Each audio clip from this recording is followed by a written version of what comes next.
Kiss. চিন্তায় পড়ে গেলাম। আমি অবাক হয়ে দেখলাম সামনে আদিরা নেই। হঠাৎ করে যেন তার সাহস বেড়ে গেছে, কিছুটা ঝাঁপিয়ে পড়লো আমার উপর।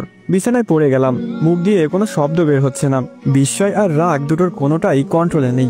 আদিরা মেয়েটার নিঃশ্বাস আমার মুখের উপর এসে পড়ছে। ঠোঁট জোড়া এত কাছে চলে এসেছে, তার লিপস্টিকের গন্ধ পর্যন্ত পাচ্ছি।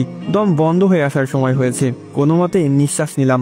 কথা বলার সুযোগ নেই আমার, আর কিছু করারও নেই। মেয়েটা কিছুটা পাগলের মতো আচরণ করলো, ঠোঁট জোড়া চেপে আমার ঠোঁটে। তারপর কতক্ষণ এভাবে ছিলাম মনে নেই। যখন হুঁশ ফিরল আমি তাকিয়ে দেখলাম মেয়েটা হাসছে। তার ঠোঁট কেটে রক্ত বের হচ্ছে, তবু হাসছে।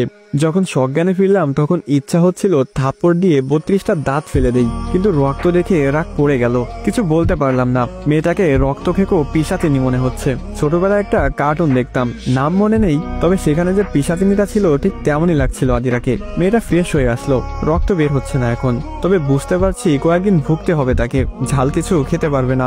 ড্রয়ার থেকে একটা ক্রিম দিয়ে বললাম ছোটে অল্প করে লাগিয়ে নিন, জ্বলবে একটু তবে ঠিক হয়ে যাবে। আদিরা বলল আপনি লাগিয়ে দিন। আমি বললাম আমি পারবো না, আপনাকে দিচ্ছি, আপনি নিজে করে নিন। আদিরা বলল আপনি রাগ করেছেন, আবার মারবেন আমাকে? আমি বললাম আদিরা প্লিজ, আপনার অভিনয় থামান, আপনি ধর্ষণ করার চেষ্টা করেছেন আমাকে। আদিরা বলল কি পুরুষ ধর্ষণ? এটা বলেই আদিরা হিহি করে হেসে উঠল। আমি বললাম কি বলতে কি বললাম, বউ হাসছে, হেসেই যাচ্ছে। এই হাসির দিকে তাকালে মায়ে আটকাতে বাধ্য। তিন্নিকে কখনো এভাবে হাসতে দেখিনি, তবে অনেকটা গম্ভীর ছিল। সবসময় একটা ভাব নিয়ে থাকতো। অনেক ইচ্ছা ছিল মেয়েটা হাসবে, বেশ শব্দ করেই হাসবে। আমি দেখব, আমি শুনবো সে হাসি, মাতাল হব, প্রেমে পড়ব। সে হাসি আমি দেখেছি বটেই, তবে প্রেমে পড়ার সুযোগ নেই। কোথায় যেন পড়েছিলাম, যদি দেখিলে সুন্দরী নারীর অট্ট হাসি, পড়বে প্রেমে সাজা যদিও হয় যাবজ্জীবন বা ফাঁসি। আদিরা বলল শুনছেন? আমি বললাম হ্যাঁ বলুন।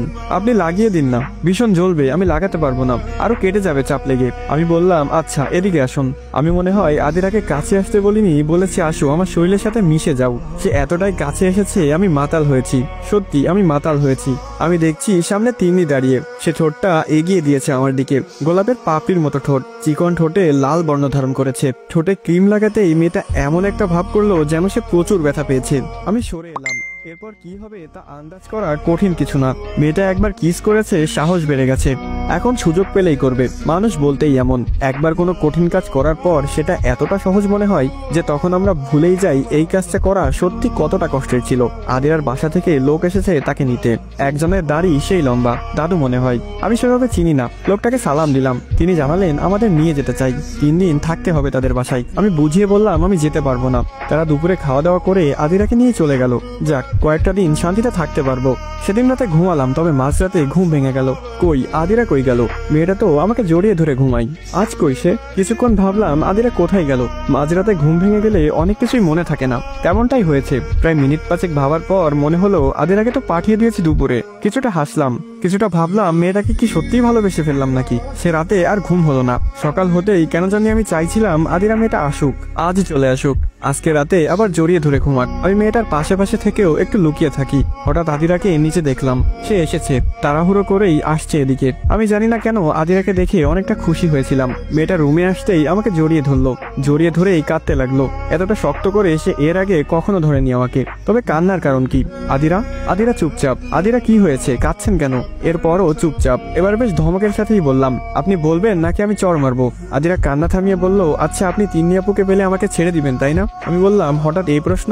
আদিরা বলল বলুন ছেড়ে দিবেন কিনা। আমি বললাম জানি না, তিন্নি আপু কল করেছিল, আপনার সাথে দেখা করতে চাইছে, ঠিকানা রাতে পাঠাবে বলেছে, আর বলেছে আপনাকে নাকি একাই যেতে হবে। আপনি কি আমাকে রেখে আপুকে নিয়ে পালিয়ে যাবেন? আদিরার কথার উত্তর কি দিব বুঝতে পারছি না। একটু আগেই ভাবছিলাম হয়তো মেয়েটাকে একটু ভালোবাসা দরকার, আবার মাঝখানে তিন্নি চলে আসলো। আমি কি সত্যিই কালকে তিন্নিকে নিয়ে পালিয়ে যাব? আসসালামু আলাইকুম গাইস, কেমন আছেন সবাই? আশা করি সকলে খুবই ভালো আছেন। তো এখানেই শেষ হয়ে যায় বেলি ফুল পর্ব 4। যদি নেক্সট পার্ট লাগে তাহলে অবশ্যই কমেন্ট করুন, কারণ আপনাদের প্রতিটি কমেন্ট এবং লাইক আমাকে পরবর্তী ভিডিও বানাতে উৎসাহিত করে। তো ভিডিওটি কেমন লেগেছে সেটি অবশ্যই কমেন্ট করে জানাবেন। ইউটিউব থেকে দেখে থাকলে অবশ্যই সাবস্ক্রাইব করবেন।